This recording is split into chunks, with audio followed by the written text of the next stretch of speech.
Hallo ihr Lieben, herzlich willkommen zu meinem neuen Video. Heute werde ich mich mit einem Thema beschäftigen, das mich bei diesem Fahrzeug besonders ärgert. Ich bin mir sicher, dass du dieses Problem auch sehr gut kennst. Es geht um die schlechte Sicht, die durch Kratzer, feine Beschädigungen und dauerhafte Verschmutzung der Scheibe entsteht. Diese Problematik betrifft auch meinen 190er, wo die Scheibe auch nicht ganz perfekt ist. Die Beeinträchtigung, die daraus resultiert, macht sich besonders stark bemerkbar, wenn man nachts, beim Regen oder an sonnigen Tagen unterwegs ist. Die einfachste Lösung wäre natürlich, die Scheibe auszutauschen. Da es sich dabei um eine sehr kostspielige Reparatur handelt und weil es auch Oldtimer gibt, für die es sehr schwer ist, eine neue passende Scheibe zu finden, werde ich gleich versuchen, die Schäden von der Scheibe zu entfernen. Bevor ich beginne, zeige ich dir aber erstmal, in welchem Zustand sich die Scheibe befindet. Man sieht hier diverse Kratzer in verschiedenen Größen, die meisten sind aber sehr fein und haben eine geringe Eindringtiefe. Darüber hinaus sind hier auch relativ starke Verschmutzungen vorhanden, die sich bei einer normalen Autowäsche nicht entfernen lassen. Ich muss an dieser Stelle aber fairerweise sagen, dass man beim Polieren nicht schafft, alle Schäden zu entfernen. Mit dieser Darstellung zeige ich dir, was machbar ist und was man zu der unrealistischen Erwartung einstufen muss. Die rote Linie symbolisiert die Oberfläche der Scheibe. Mit der Nummer 1 habe ich einen tiefen Kratzer dargestellt. Nummer 2 wurde einem feinen Kratzer zugeordnet und die Nummer 3 sowie die gelbe Farbe stellen die Verunreinigung der Scheibe dar. Und jetzt sieht man den hellen Bereich, der den Wirkungsbereich der Politur abbildet. So kann man schnell erkennen, dass die Verunreinigung und die feinen Kratzer beseitigt werden.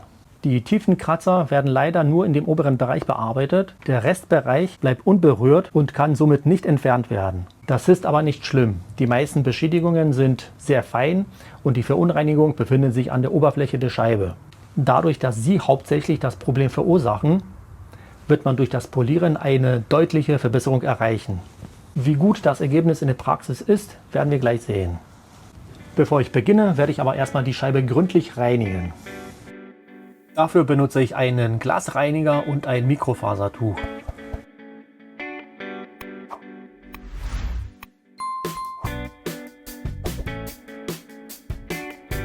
Und jetzt, damit das Ergebnis gut sichtbar ist, werde ich nur die Hälfte der Scheibe polieren. Ich werde deshalb den Polierbereich mit dem Kreppband abkleben. Das soll man auf jeden Fall tun, damit angrenzende Teile beim Polieren nicht beschädigt werden.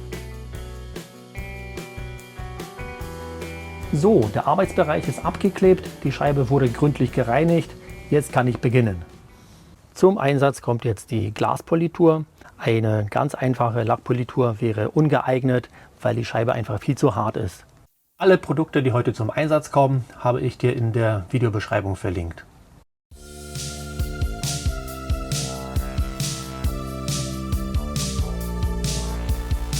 Beim Polieren achte ich darauf, dass ich nicht zu viel Druck erzeuge. Dadurch entsteht Wärme, die die Scheibe beschädigen kann. Ein weiterer Punkt, der sehr wichtig ist, man soll nie trocken polieren, deshalb ausreichend Polierpaste verwenden oder als Unterstützung etwas Wasser benutzen.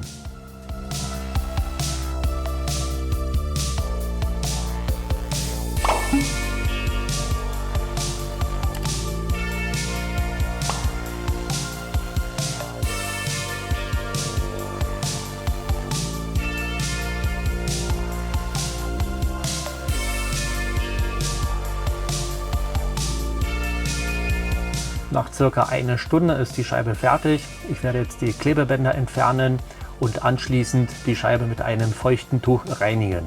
Damit entferne ich die Reste der Polierpaste.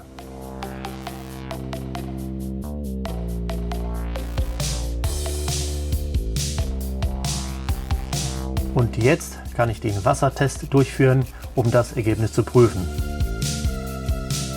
Und da sieht man schon den deutlichen Unterschied.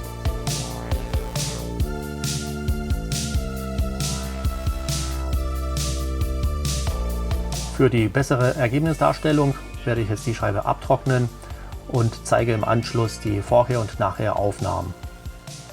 Ich habe zwar nicht geschafft, alle Kratzer zu entfernen, aber die feinen Kratzer, die in einer großen Menge vorhanden waren und am meisten gestört haben, sind jetzt nicht mehr sichtbar. Das Ergebnis ist zwar nicht perfekt, sieht aber trotzdem ganz gut aus. Ich finde, dass es durchaus eine sehr interessante Alternative zu einem Scheibenwechsel ist. Ich bin gespannt, was du darüber denkst. Ist es Quatsch oder kann man es als sinnvoll bezeichnen? Schreib mir deine Meinung in die Kommentare. Wenn dir dieses Video gefallen hat, dann werde ich mich freuen, wenn ich von dir den Daumen hoch bekomme. Ansonsten, wenn du weitere Videos von mir sehen willst, dann abonniere diesen Kanal. In diesem Sinne, bis zum nächsten Mal.